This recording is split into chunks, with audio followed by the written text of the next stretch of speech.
Hello friends, again we are here with the new topic slipping clutch tachometer, and this topic is from the unit number 6.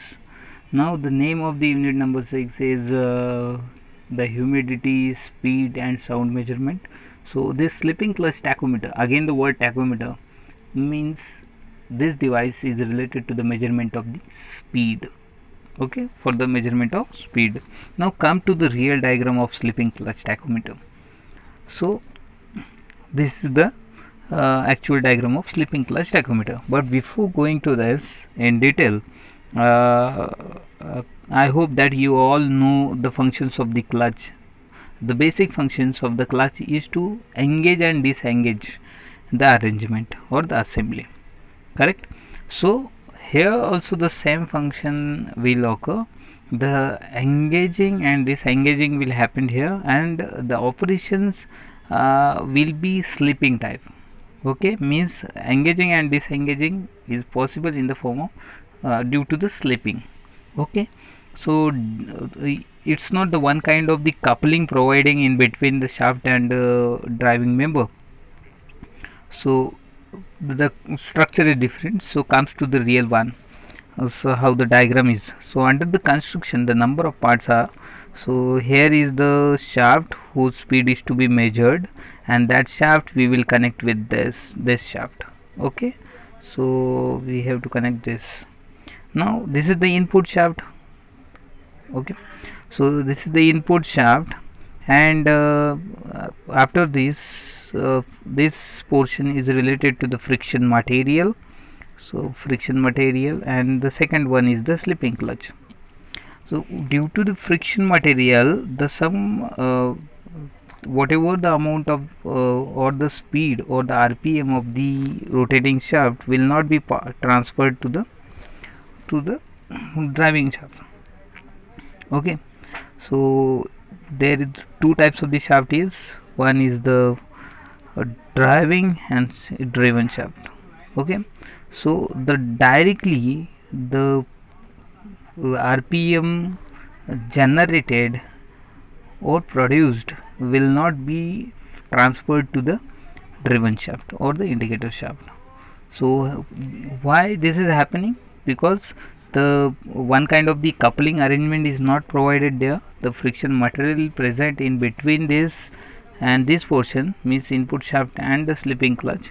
So that's why the some portions will lost into the friction, and if the whole amount of the speed will not transfer to the slipping clutch, and just because of that at the initial stage the rotations of this shaft will be is low or small, but step by step the speed of the slipping clutch will increase to the certain level, and then that time after the some period the slipping clutch related shaft will achieve the rpm speed of the indicator shaft or the driving shaft. Okay, now in the final stage this rpm and this rpm will be same.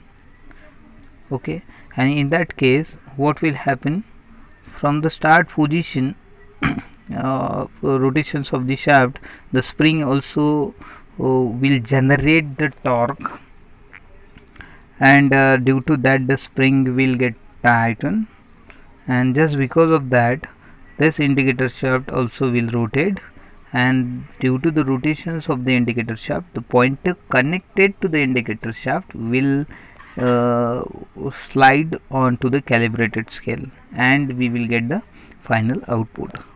But don't mix up the two things. This is the slipping clutch related shaft, this is the indicator shaft, and these both the shaft are connected with the help of this spring. Okay, with the help of this spring.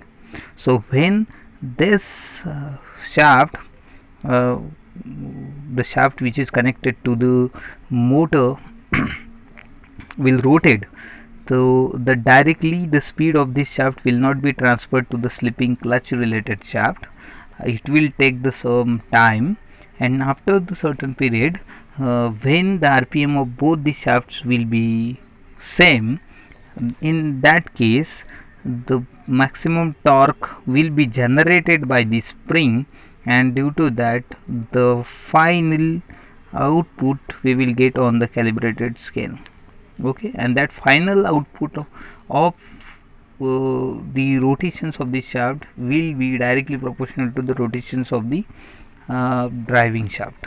So this is actually the function. And when the shaft is not taking directly the amount of RPM produced by the previous shaft or the initial shaft, that's why we are calling it as a slipping, because the friction material we are using, and that's why the whole amount of the RPM will not be transferred to the next indicator shaft. Now what is the advantage? Now advantage is it is having the simple structure or construction and the low cost, but some of the limitations also are.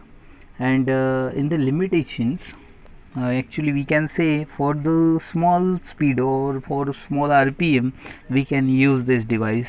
For the maximum RPM it is not possible to use it, because to measure actual RPM of the shaft we are using here the spring, because the spring will develop the certain torque to resist the motion.